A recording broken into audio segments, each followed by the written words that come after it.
Consistent self-improvement, everybody.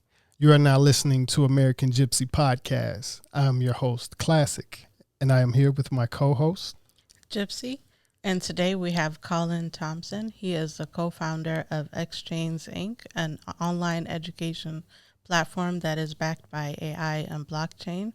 Colin is a blockchain expert and holds several certifications, including Certified Blockchain Expert and IBM Blockchain Consulting. Welcome to the show, Colin. Colin. Yeah, welcome. It's great to be here. Thank you for having me on your show. And I love your theme, consistent self-improvement. Yes. I agree, 100%. Wonderful. Thank you. So to open up, tell us a little bit about, where you're from and where you are presently. Yeah, so thank you. I am currently in Shanghai, China. I was born in Toronto, Canada. Grew up in the United States. I'm the son of double immigrants. My parents immigrated from Jamaica to Canada, and I guess they figured we're so close to the land of milk and honey, the U.S. Let's go from Canada to the U.S. So I am an immigrant to the U.S., and I love sharing that. I love sharing that because it tells the story of how you can really, there is no limit to your experiences. And I think by not being from the U.S.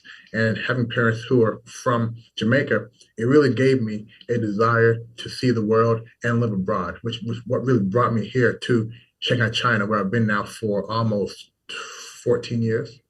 Wow.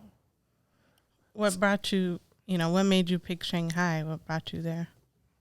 Yeah, great question. I started here in Shenzhen, China, which is down south. So if you have a mobile phone or a laptop computer, odds are it came from that area of China. That's where Huawei is. That's where Apple does a lot of their contracting as well. What brought me to China, first of all, was my desire to get some other ways of living and thinking. Growing up in one country, the majority of your life, you tend to think like that area. Now, again, being not from the U.S., in my household, it was Jamaica. Outside my household, it was United States. So we had that contrasting view. And my father always said, get more global experience. Now, luckily, back in 2006, I didn't have any kids and wasn't married yet, so I was freely able to travel. And I joined IBM with a distinct desire and reason that they could probably most likely get me abroad. And for most people, being able to go abroad, not for vacation, but to live, typically the best way to get there, the easiest way to get there is either going to university or going through an organization, a company who's going to give you perhaps a 2-year contract to work abroad. So I was able to come to China. And the reason I came to China, to answer your question, was because they said China. They said China. Had they said anywhere, quite frankly, I would have probably said, okay. Yeah, I'm that China. Way as well. We're still looking for the next country. Yeah. So what is did you say you grew up in Jamaica? I grew up in Toronto until the age of 8 years old. So I'm not sure if that's called growing up or not, right? But then after that, I did move to the United States, to Louisville, Kentucky, where I spent the next, I want to say 11 years, and then moved to Washington, D.C., went to Howard University, HBCU, go big up Howard University, and stayed in D.C., chocolate country, for probably 16 years. So I spent the majority of my life in Washington, D.C. Okay. Wow. Okay. We actually used to live in D.C. Yeah. D.C., Virginia. Beautiful, but wonderful, wonderful city, wonderful area, region. Yeah, it was quite a different experience. We've had a couple of conversations about D.C., and just. Yeah. And for me, growing up in Louisville, where it was very. Now, what was that like? It was great. It was for people, very blue collar, right? So very blue collar. So people did really work together. It was small. It wasn't until my older sisters went to Howard. So when I used to go visit them, that's where I saw the reality. I saw Black people doing it. Whereas in Louisville, that wasn't the situation. But in D.C., in Peachey County, you see Black people in roles of leadership, especially at HBCU. It's Black everywhere. So it really changed our thinking again, saying, you know what, we don't have to. I'll give you an example. In my high school, we had student council. Student council, maybe 5 different roles: president, vice president, treasurer, yada, yada, yada. Maybe each year we had one Black person, maybe, or one Asian person. never saw all black student council until I got to DC. And wow, we can do things. I never knew that, right? So it was very eye opening. And once we got to DC, all of us, we never left. Right, my whole family's in DC just about. So once being in a place where you see people like you doing it big, it really changes your mindset. And it's very hard now to go back to Louisville for an extended amount of time because you know that that's not how it has to be. Wow. DC is where I picked up. I picked my cello back up, and Okay. I also picked up street performing, which is something that I brought out to LA, and I did for a little bit as well. Good. And so, Good. And where are you originally from? I'm originally from Mississippi. Mississippi. Yeah, Okay. that's why I was curious about Okay. Kentucky. Yeah. So you know a little bit there. You see what I'm saying? Yeah. I'm definitely a country boy. Yeah. So tell us a little bit about XChainZ and what you said is built on blockchain, and I'm curious how you leverage that Right. the So technology. our exchange platform is an educational platform. We do assessments, training, and coaching, and we're still building it out. Right now, we do have our assessment platform completed, and we have clients using it. And on our assessment platform, if you think of, for example, if you're going for a job and they may want to assess your skills, they may want to assess your mindset and whatnot, they will have you go online and take an assessment, answer a number of questions that give them a better idea of how they should place you or what your capabilities are. So we provide those assessments. Now, we have a very, I can't say the client name, but we do have a client, one of the 32 NBA basketball teams. What we do each year is before they go to the draft, they will send in information about the rookies that they may be considering drafting. And they will then log in the rookies. Well, they're not rookies yet, they're aspiring rookies. They'll log in and take a barrage of questions, which helps the team then assess how these athletes may handle pressure, may handle the spotlight, and really helps them identify who they want to select. Now, the assessment isn't the final, quite frankly, how they play on the basketball court is the main judge, right? But this helps to verify a few things. So we have that. It's blocked by blockchain because, again, once these assessments are taken, those records live forever. We'll talk about what the blockchain is in a few minutes, but it's blockchain. It's blockchain backed. So all of the assessments are now in the ether, so to speak. They can be altered, and if anybody who took the assessments wants to go back and have their data, they own the data, not the organization who helped them take it. When did you first get into cryptocurrency and blockchain?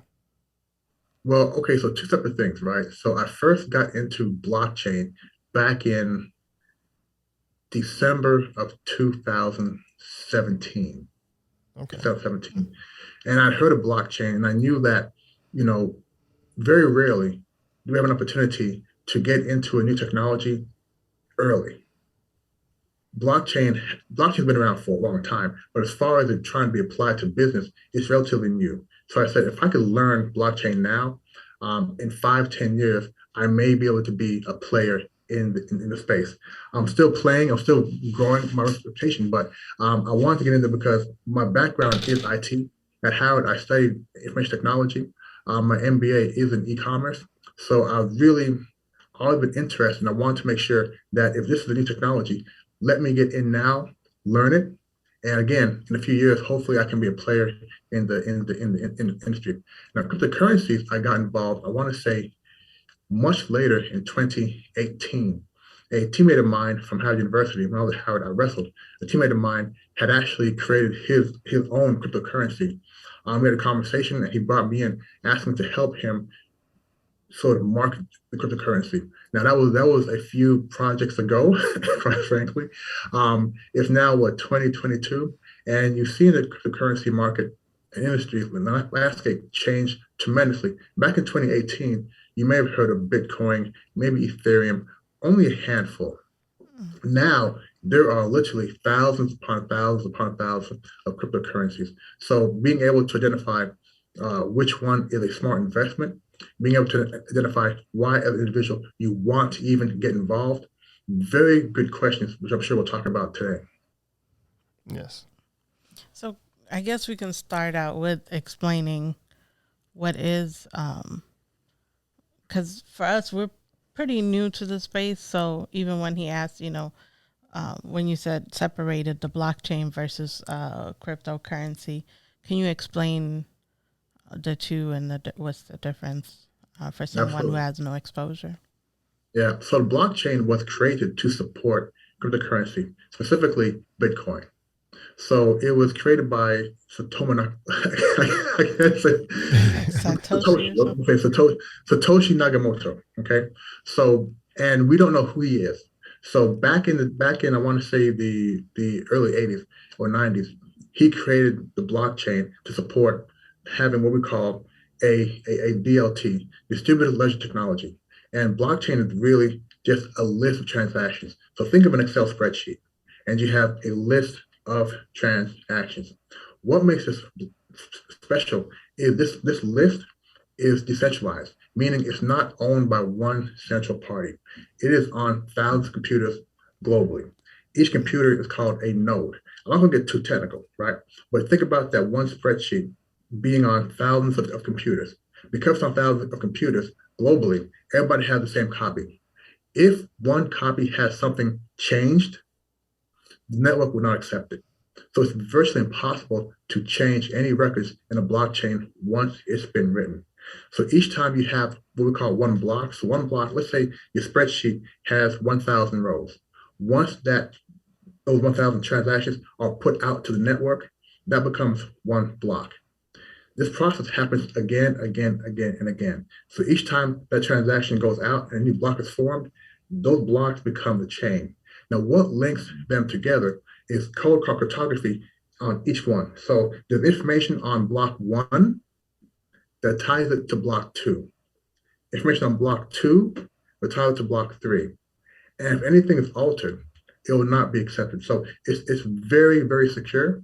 So it's a distributed ledger technology, a database that has a list of every single transaction ever done on the blockchain, which means you can look back and see every transaction, which is very, very important. Right now, if you want to go look at let's say your bank transactions for 2000 and 2000, if you go back to your bank, they may say to you, we only have 3 years of transactions available for you, right? You can't get your entire history. On a blockchain, it lives there forever. And it cannot be altered. That's very, very important because if you look at this in the context of food. So a few years ago, Walmart had an issue where they had to recall lettuce. Some of the lettuce had I forgot the actual term, this is salmonella, for example.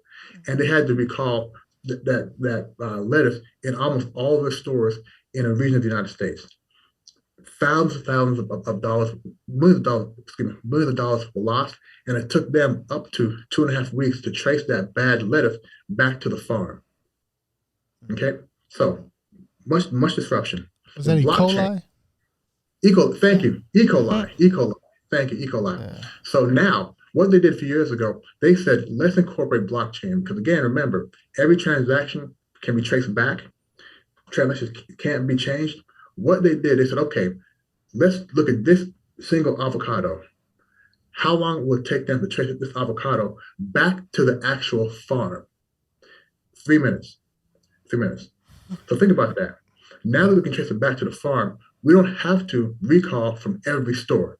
We can recall only the places where that actual avocado went to. So it was a game changer in the industry. That's one look at how blockchain is used now today to protect individuals. Now, when we talk about cryptocurrency is nothing more than a digital asset that's used in the blockchain. So the blockchain is the blockchain is the cash register. Cryptocurrency is the currency used in a cash register. Now, one thing about blockchains, and I think we'll talk more about tokens versus coins. Yeah, but each blockchain is different. So you heard of Bitcoin, for example, and you may have heard of Ethereum, 2 very popular blockchains, but you cannot do anything with a Bitcoin in the Ethereum blockchain. You cannot do anything with Ethereum on the Bitcoin blockchain. So different blockchains, but they both pretty much serve the same purpose. Oh, okay. So what is the difference between a token and a coin? 'Cause that's one of the things I was always curious about. Yeah, and people get this mixed up. A lot of people think that tokens and coins are the same thing, and they do have one thing in common: they're both used on the blockchain. That's the main commonality they have. They're both used on a blockchain. And one thing to add about cryptocurrencies have, besides being a digital currency, they also have the digital, decentralized, peer-to-peer. Now, peer-to-peer is very, very, very important because peer-to-peer is one of the reasons why the blockchain was invented. And what this means is, if I want to send gypC, if I want to send some money to you, or if you want to send some money to me, how can you do that? Western Union or Venmo or Cash App, Zelle or whatever you however you call pronounce it. All right, what's the Zelle? Exactly. Or yeah, Exactly. There's something you must use to get it to me. It's Yeah, not peer to a peer. third party. If I want to get money to you on blockchain, I can go directly from me directly to you, right? There's nobody in the middle. And this is why financial institutions are very, very nervous. Because if you think about transferring money, I must go through my bank and they get what's called a fee, right? Right. And that's where they make a lot of money. But now with blockchain cryptocurrencies, there's no middleman. It's peer to peer. So this is tremendous, right? I can send money to you directly and nobody else has to be involved. And of course, because I can do that, this is global. This is a global way. So cryptocurrencies, the main things, peer to peer, global, decentralized, and of course, being digital. some people kind of have a a negative view on cryptocurrency, or even just cryptocurrency in general. Why do you think that is? Yeah, and let me put a pin and come back to that question. I want to finish up Yuki's question about Okay, my bad. I'm sorry. no, that was my fault. I didn't finish it. So, a coin, right? Let's use BTC, Bitcoin, for example. Yes. So, Bitcoin exists on the Bitcoin blockchain, right? And with Bitcoin, you can do a few things. You can buy products, right? If you want to go somewhere and accept Bitcoin, you can buy products, right? You can use it as a store of value. A store of value means I want to take 100 US dollars. I'm going to buy 100 US dollars worth of Bitcoin. I'm going to buy it, leave it there for a year, and come back. Now, all things being equal, it should still have that same value. So it's a store of value, roughly, right? We know how things are going up and down. Also, it can be used as a unit of measurement. For example, if you go online and you want to purchase a lot of cryptocurrencies, it'll be done in the term of BTC, right? So now BTC, if you want to buy, let's say, 5 Ethereum, you'll have that 5 Ethereum based on BTC. So let me give you a different example. An online wallet, you may have a number of cryptocurrencies where you have $1 balance, right? That dollar balance is not going to say 10,000 US dollars. It's going to have that 10,000 US dollars in Bitcoin. It'll say, so 10,000 US dollars, maybe 0.10 Bitcoin. So now it's being used as a unit of measurement. All things being measured in Bitcoin. So if you have, let's say, you have 10 Ether. That 10 Ether, it won't say 10 Ether, it'll be whatever that 10 Ether value is in Bitcoin. So that's one way a coin is used. Now, a token is different. Okay. Now, again, the coin must be used on their network. BTC must use BTC on their blockchain. A token is different. So a token, and we use Ether because Bitcoin is a standalone blockchain. Ether is more of an environment.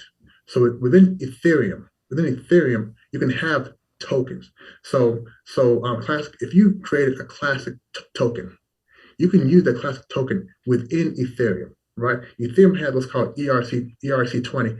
That's their protocol for the coin. Meaning they can go in there, create a smart contract, and anybody can create a new token within the Ethereum ecosystem. Gotcha. So if you look at it, one big shopping mall, in that shopping mall, each store can have their own type of currency in that shopping mall, right? At the end of the day, though, for them to really have transactions, they must be giving Ether a little bit of that money called the gas. So in a shopping mall, is owned by Ethereum, and everybody in there can have their own token. With Bitcoin, it's just Bitcoin by itself. You cannot use any other token within Bitcoin. That makes sense? Yeah. Yes. And is there other, like, I know a lot of coins are built on top of Ethereum. Are there other ecosystems that tokens are built off of, or is that just Ethereum that is supporting tokens? There's Keybase, there's EOS. There are so many different ecosystem type coins. Okay. ERC20 coin, ERC20. Now I say ERC20 type because ERC20 is specific to Ethereum. Right. But you have what's this other one? You have one. Let me tell you. You have one called you have one called is Dash one Neo. Okay, so Neo is similar, but Neo doesn't use ERC20. Neo uses what's called NEP5, right? And within their ecosystem, that's the protocol. So now more projects are being created using that Ethereum model, because within Ethereum you can use smart contracts. Within blockchain, within BTC, you can't. And smart contracts allow you to have these contracts that are executed automatically. No need for human intervention. And those contracts live forever. So people are seeing the light, and they're saying it makes more sense now to maybe create a token and use and have a project reside in somebody else's ecosystem. Only challenge there that it still is very expensive, because Ethereum has a lot of high fees for any transaction. So more projects are being created that look to be cheaper to use than Ethereum. I was going to actually, you just mentioned it again, and I was going to actually mention it. You mentioned it a little bit earlier. You mentioned gas, and this time you just said fees. But can you explain gas fees to us and to the listeners? So I'll take a step back first and give you the typical, again, with the BTC. So if you want to go out and send or receive or do any sort of transaction within most blockchains, there's going to be some sort of fee. Now, this fee is much lower than the fees you would pay in a typical financial institution. Now, using that Bitcoin example, again, they're standalone. Within Ethereum, so again, look at the shopping mall example. Each store having their own token. Within that store, each time somebody has a transaction using that token, they're paying a fee to Ethereum. That fee is called a gas fee. And we call it gas fee because it allows you to do things, to move around and do things. So each time that a transaction is made using any of the tokens within that shopping mall, Ethereum is getting a fee. That's called a gas fee. It's called Ether, right? It's called a gas fee. Right. Why is the Ethereum gas fee so much higher than like Binance Smart Chain or other right. Other I think it's because Ethereum was the granddaddy. And when they built that blockchain, technology was a little different. A lot of times when you have Ether set up, Ethereum set up, other people come in later and look at the code and learn and say, let me try doing it differently. And they can find ways of doing it better, smarter, and faster. Whereas the granddaddy, they're kind of stuck in the way of doing it. It's sort of like IBM years ago, large company, but they weren't nimble. Right? Other companies come behind them. They can use what IBM learn and become nimble. So it's the same thing. Technology has changed, and it's much easier for new companies to add on to what Ether did, but doing what they're doing in much smarter and faster ways. So how do you see, as far as society accepting, cryptocurrency in the future? I mentioned earlier, some people say have some negatives on it. Some people, they're like, I'll wait to see if it's real. Right. Can I go back to the question first about people looking at it negatively? Sure. So share with me. So what's some of the comments they have when they say looking at negatively? What are some of the comments? Because there's so many different constructs for where people are coming from. Well, it's more of a perspective of it's looked at like gambling versus it's risky. Yeah, it's risky, right? Okay, and so talking about investing, right? Because mostly investing, or just more of it is even just the whole concept of cryptocurrency. Some people are hesitant about it. Yeah. So go back 3 years ago, the view was cryptocurrencies are terrible because drug dealers are using it. Right? People who want to transfer money, and unbeknownst to the government, they're using cryptocurrencies. So it was like, if you're a criminal, this is the criminal way of doing business. Mm. Now it's been more embraced, right? And Yeah. now it's more of, well, I don't know what it is. I can't put it in my hands. I don't know the logic. So to me, it doesn't make sense. It's like gambling. Now, one of the things I'll say is, I agree with you. A lot of things don't make sense on the use of it. We say that, a cryptocurrency must have a use case. A use case means we know it's going to be here for a long time. A use case is this cryptocurrency is used for this strong reason. And typically that means to purchase goods and services. Right now, you can't do that really. If you think about it, you're not going to go down to 7-Eleven and be able to buy anything using cryptocurrencies. You can't even go to a shopping mall and do that. So the use case for most cryptocurrencies is very, very weak. But they're still here. People Oh are yeah. investing a lot of money into this. That's more because of the technology behind it. So people who don't understand it, it's hard for them to get behind it because they're seeing how, for example, you may see last year around this time, I think Bitcoin was maybe, let's say, 20,000 this time last year. Let's say 20,000. By August, it shot up to maybe 50. I want to say last maybe September, October, all time high. Yeah. Now it's Yeah. back down to around 40. And they're seeing these fluctuations and they're saying, what's going on? They don't understand it, right? Yeah. My view is, don't try to understand it, because just look at, are people buying it? Are people involved? The answer is yes. If you have, let's say, a couple of $100 you can spare, jump in. You're not going to necessarily lose your money today. Maybe you will down the road. Who knows? But go back and look at most cryptocurrencies 5 years ago, and you will see that they have gained so much in value. It's ridiculous. Even what BTC is now at around 40,000, people say, well, it was 70,000 a few months ago, so it's doing terrible. Go back a year ago. Go back a year ago, see where it was. A year ago, it was much lower. So Yeah. people have to have perspective here. So people who come to me and say, Colin, I don't know about cryptocurrencies. I say, okay, then don't know about it. Don't know about it then, right? But anybody can go and do a little research, and you don't have to become an expert. Do a little research, put your little pinky toe in a pool. That's how you're going to learn about it. I guarantee you, you put $500 in there, you'll learn more about it. You'll do your research, you'll look at it here and there. But people who are looking at it like a negative thing, I don't think it's anybody's role to talk them out of it and say, here's why it's a positive thing. Let them do their own research. Okay.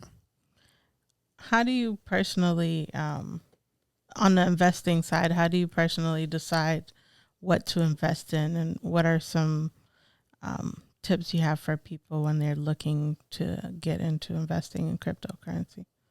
Yeah, so let me first say that I am not a financial advisor. Okay, Yes, neither are we. like, This is not but financial back in advice. 2018, when that was, if you recall, that was the initial rush into crypto. And I was getting a lot of my friends calling me saying, Colin, I just heard about, let's say, pizza coin.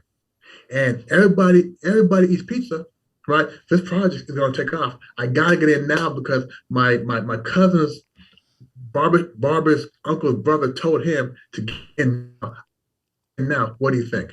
Right? And I said, look, man, you have to have certain criteria of why you're investing. And it can't be because somebody told you you must get in now. There's no rush. So in the article I wrote, I put in three key things. The first one is you must have a utility. Okay, utility means there must be a use case for the project. And that is true, even though most projects that are making money, I'm sorry, that have high value, don't have strong use cases. They have strong, I plan to do this cases, but in reality, they're not really being used yet because, again, you can't go out and purchase things with cryptocurrencies. You can exchange money across peer to peer to people, right? If I want to give you some money, I could use cryptocurrency to do that, but I can't use it to buy products. So the first thing is you have to have a strong use case. Second thing is the the the cryptocurrency creators, creator projects, they must be visible. If you go look at pizzacoin.com and you can't find who their directors are, who's working on a project, the pictures, not just names, then that may not be a good thing. You want to be able to know who is behind the project. The last thing is you want to know that the project is viable. So again, if somebody says to you, "Well, what do you think about pizza coin? Everybody has to have pizza. Uh, how would you use that to really? Why would I take my U.S. dollar, buy pizza coin, and then buy pizza? Or I can just take my U.S. dollar and buy pizza directly." So it has to be a project that's actually viable. So those three things. And then I say, if you're going to invest using your mind, logic, and not using your emotions. Because one, again, if somebody tells you to invest now, you're going to strike it big. A lot of people back in 2018 used their rent money to invest. Mm. And what happened was the money went from, let's say, $1,000 very quickly from $1,000 to 1,500. What do you think they did next? They did nothing, right? They did nothing. Yeah. So when the market changed and it went down, and it went from 1,500 to 1,400, 1,300, 1,200, 1,900, nothing, did nothing, and it lost money, right? What smart investing says, right? If your investment has increased by 50%,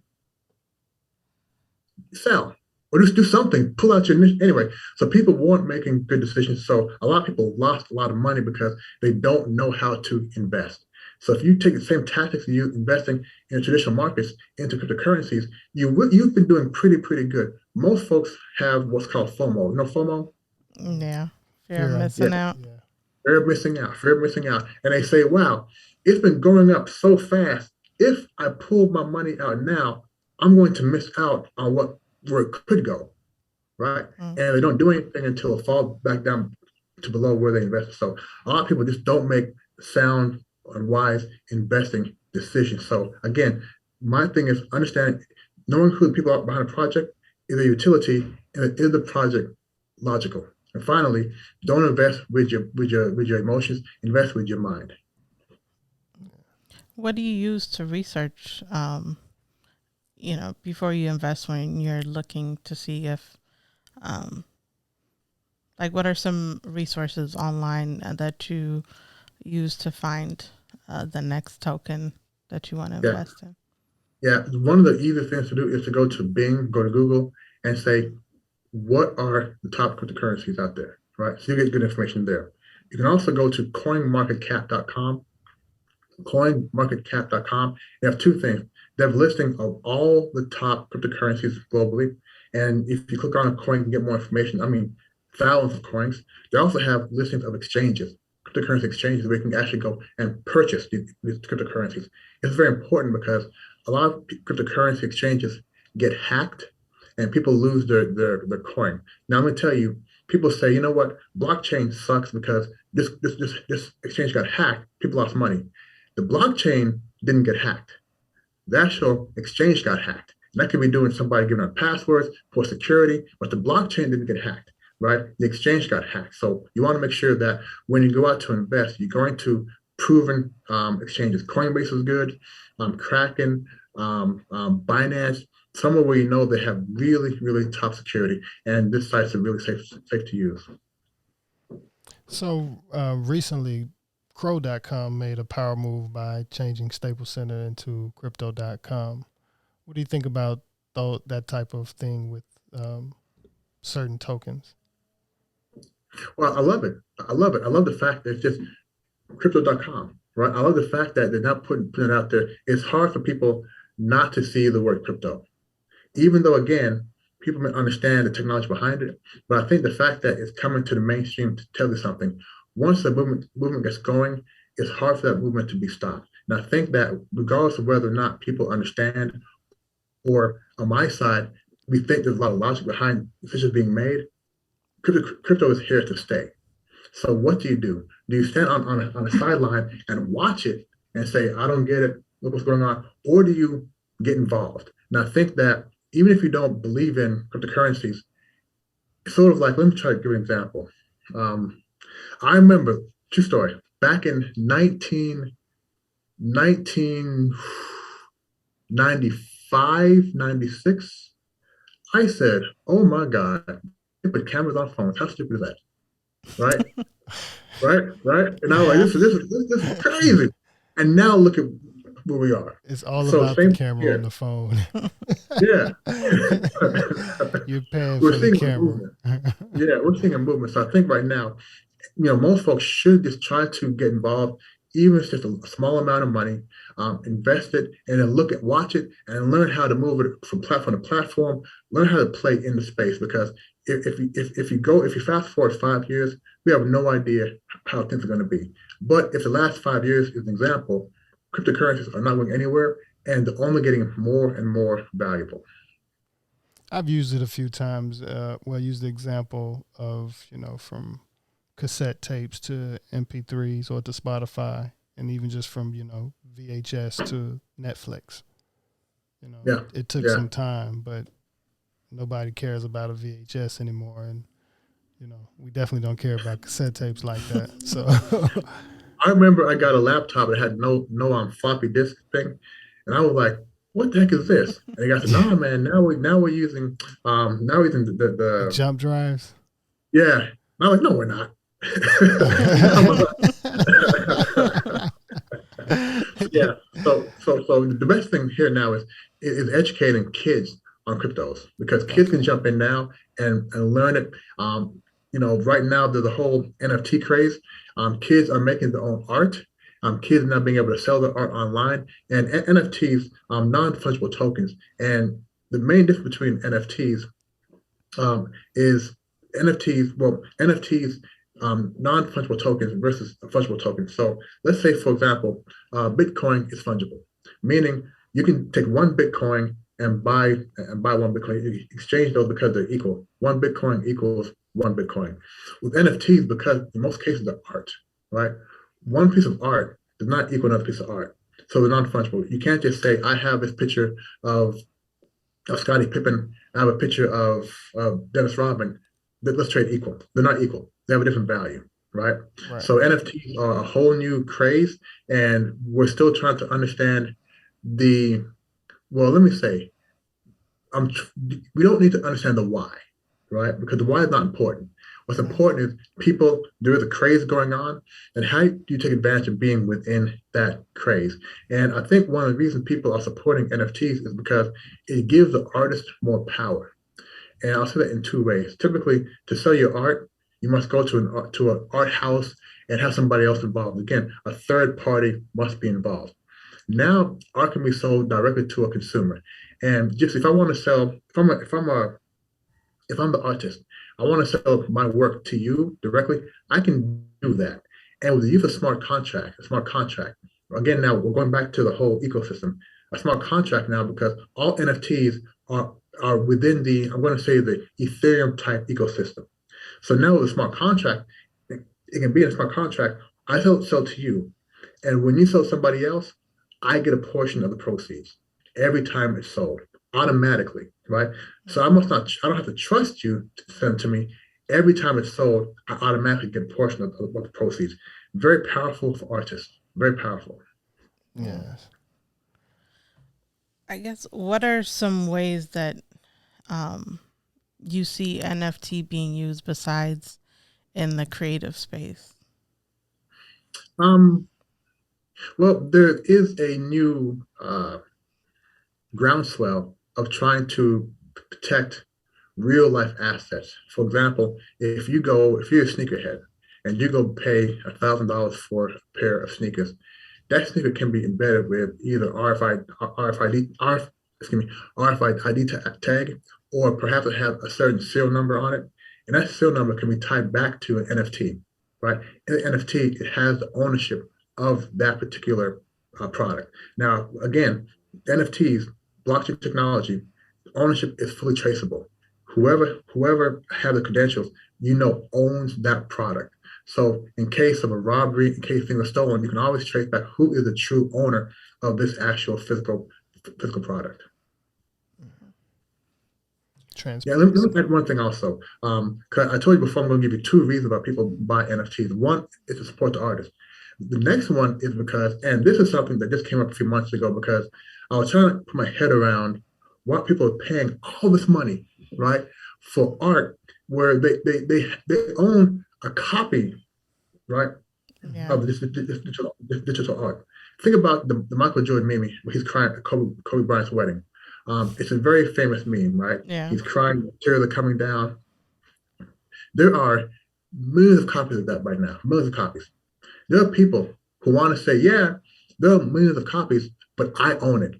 I'm the one who actually owns this actual meme. They don't care about all the copies. They care about being able to say, I own it. And people who have a lot of money and a lot of people who are buying and spending millions of dollars, these are recently new blockchain cryptocurrency millionaires, right? They made their money in the space and Okay. they're investing within the space as well. So people want to have what we call bragging rights. Yes, it's copied everywhere, but I'm still the actual owner of this digital piece of artwork.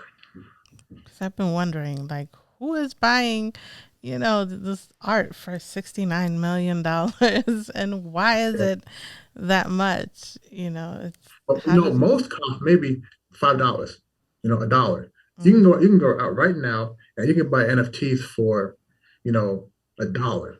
The question is, will that actually grow in value? So the thing about it is, your little nephew can go out and open an account, create some art, and somebody can buy it. So now he doesn't have to worry about how to get my art out to the people.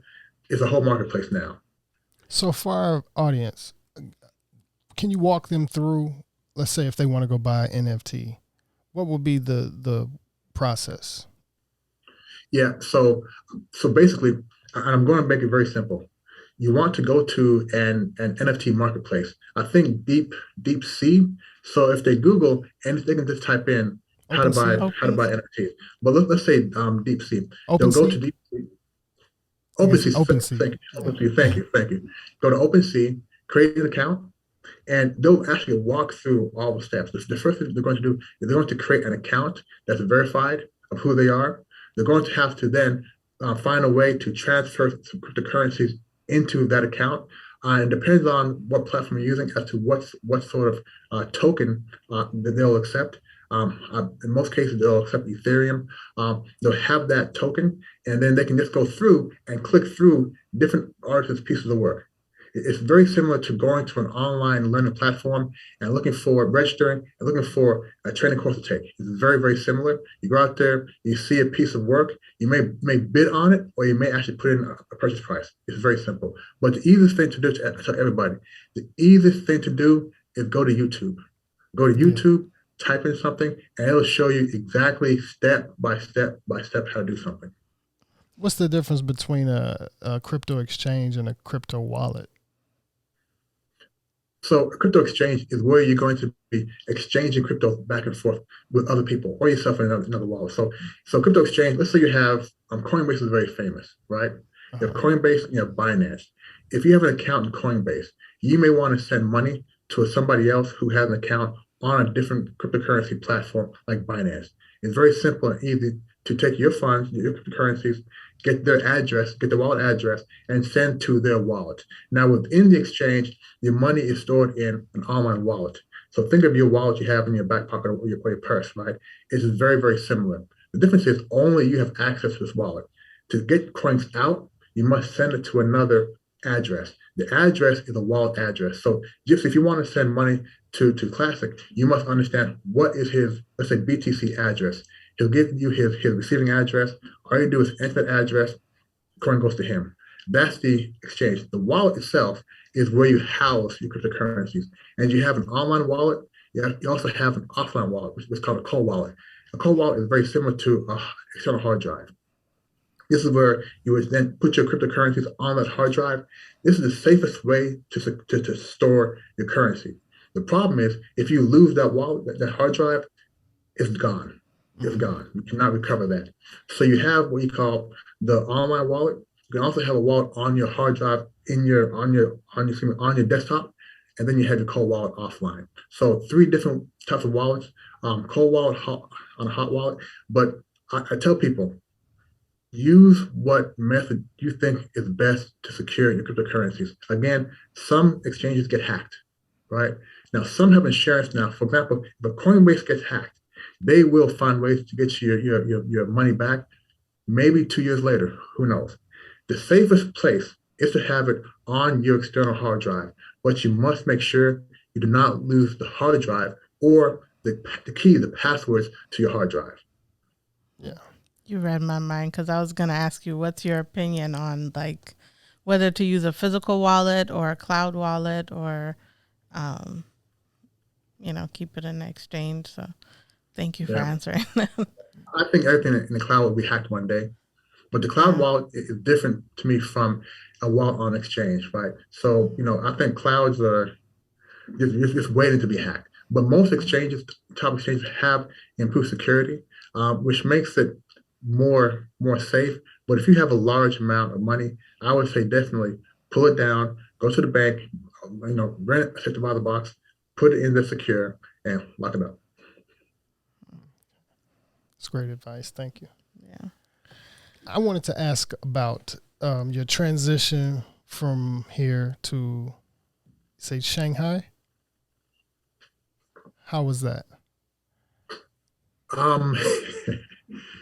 Very different topic, right? very different topic. Yeah. I'm sorry. Were we finished with the crypto? No, that's fine. That's fine Okay. because it's a different vibe, right? I wasn't sure how much energy, or how much time we were running on as far as So it's a different vibe because I'll tell you. Let me answer like this: a lot of Black people who come to China for a number of years, for a year, they have a hard time going back to the U.S. The U.S. is a great country. I love it. My favorite place to be. But you heard stories about the World War II veteran, the Black soldiers who would go to Europe and fall in love and see freedom, and they had to come back to the U.S. It's the same thing here in China. We feel very, very free. I say we are very, very free. There's not some of the same yokes of I call it PTSD, post-traumatic slavery disorder. You don't feel it as much here because people view you differently. So it's been a breath of fresh air, which is probably I've been here for so long. It's great. People here really accept you as a foreigner. You're not under some of the same stereotypes that you are in the U.S. And I've never experienced that before coming here. So it's hard to go back to the U.S. and experience that the moment the plane lands back in the U.S. So it's been very good. Also, Shanghai is a city that's expanding and growing. I want to say between 25 and 30 million people here.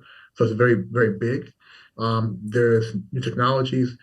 People here are great. You have a good foreigner base here. So it's been great. I've been here. I have a 2.5-year-old son, a 4-month-old daughter. I have a Chinese wife. Congrats. We've been married about 5 years now. So things are going very comfortable here. Congratulations on your success there. Thank you.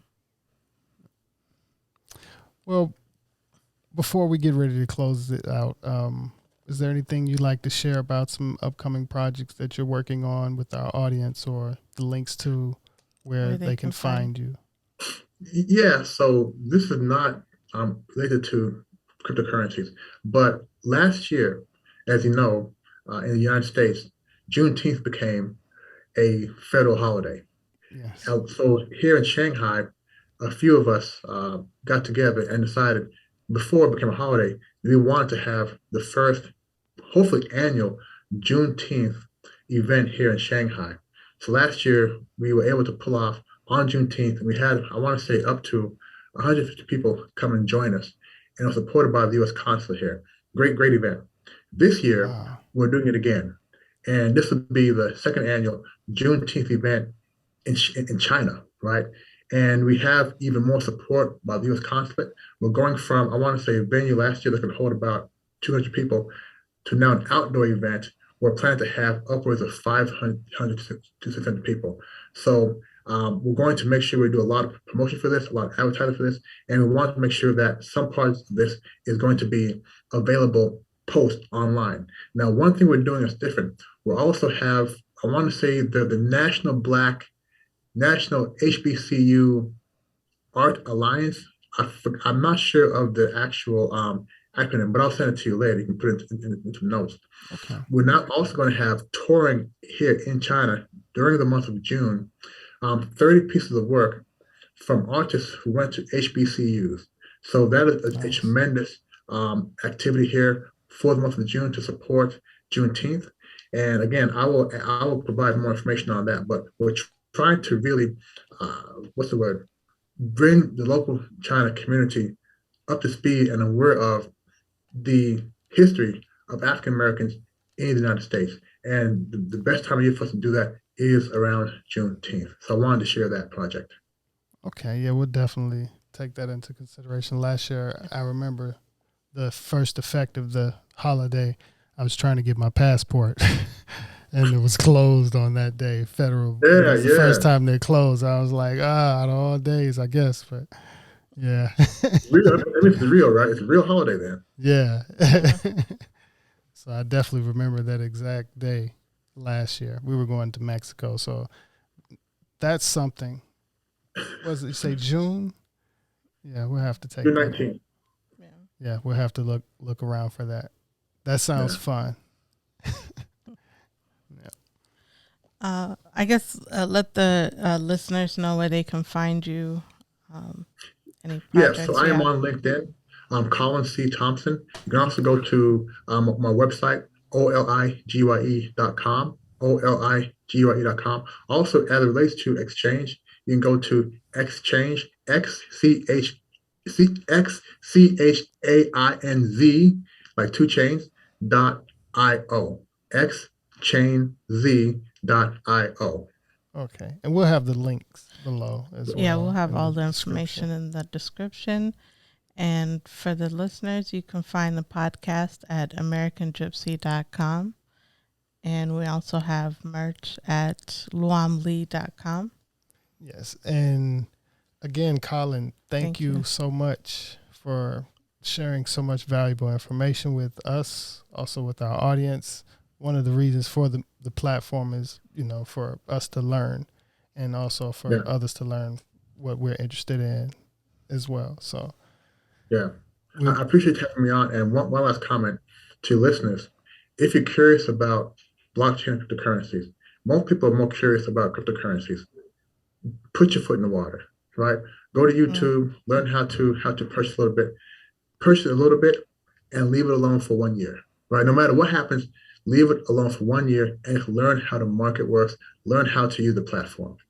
Do that for 1 year, and by this time next year, you'll be a much wiser cryptocurrency owner. Yeah, because I see it like a new savings account, Yeah.